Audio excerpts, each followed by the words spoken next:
Well, thank you all for being here. Thank all of you for being here. And Andy Blunt, what a great job running this campaign.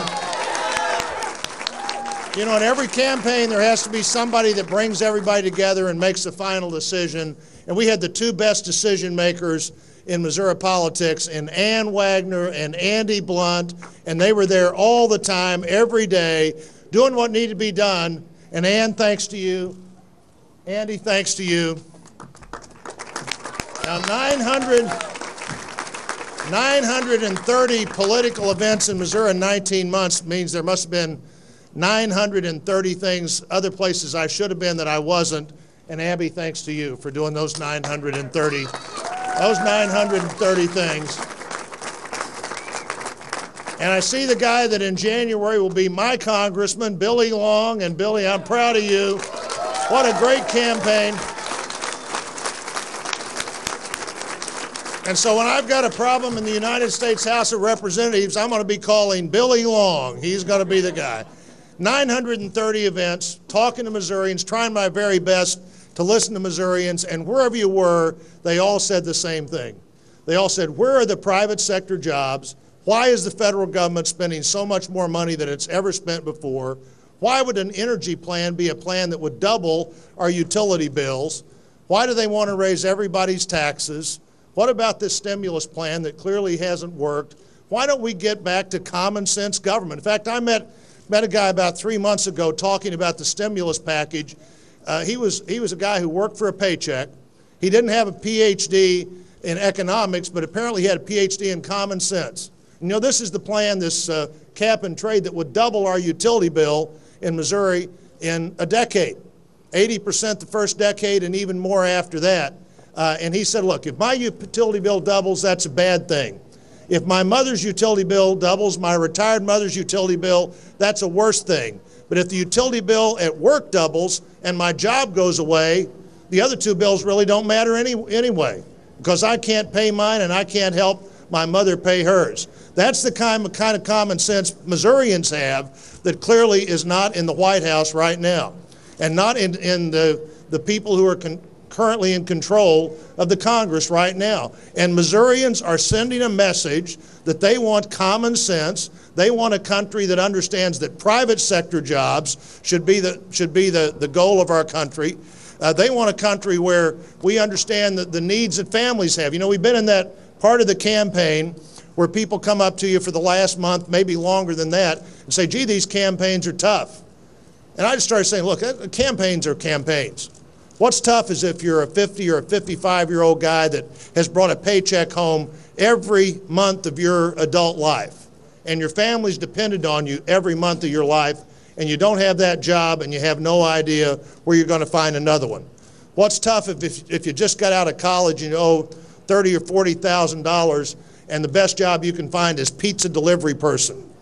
What's tough is if you're the single mom who has way more responsibility than any individual should have, and you have to worry every day that if you lost the job you have and maybe the part-time job you have on top of that, what would happen to your kids? What would happen to your family? That's what's tough. And we've got to get focused in the country on the things that matter. Private sector jobs, government jobs don't pay the bill. Government jobs are the bill. And you need some of them, but if they get out of proportion to the rest of the economy doesn't grow. And you know, people also knew that this campaign in America and in Missouri was about something even bigger than all of that. And it was what kind of country we're going to live in. Once every generation, Americans have to renew their own lease on freedom. Even in the greatest country in the history of the world, freedom is not guaranteed. Freedom is not passed along in the bloodstream, as Ronald Reagan said.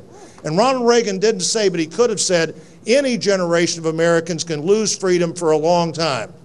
Freedom's easier to hold on to than it is to get back. And what I've seen in this state at event after event after event, and what I've heard at event after event after event, is people want to hold on to who we have been. The unique strength of America tighter than they ever have before because they saw how easy it would be to begin to lose it. You know, I talked to my dad just a minute ago, who'll be 89 in a month. You know, my mom and dad were dairy farmers. They taught me that we lived in a country with hard work and education, anything was possible. but they never suggested to me that anything was guaranteed. And there's a big difference living in a country where anything is possible and a country where too many things are guaranteed. We need to create opportunity. We need to help people create opportunity for others. We need to prioritize those opportunities for families and individuals. But we have to be careful that we don't get so far that we have guaranteed so many things that almost nothing's possible.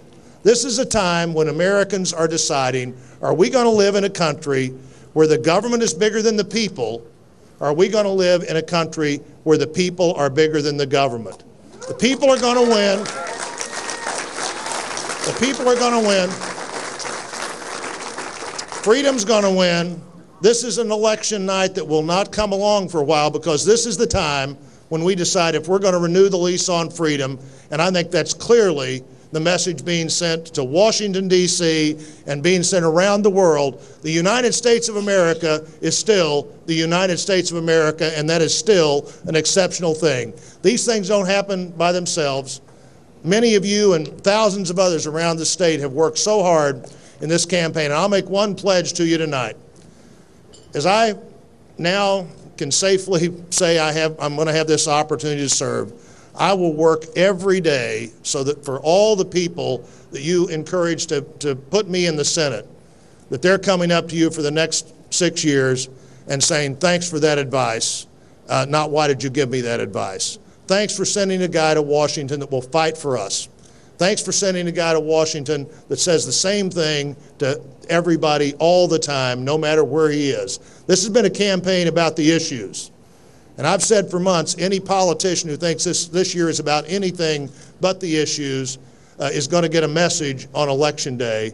I think that message was sent pretty loud and pretty clear. I'm honored to get the chance to work for you. Thank you for all you've done. Thank you. Charlie, you want up here, buddy? Oh. Anyway.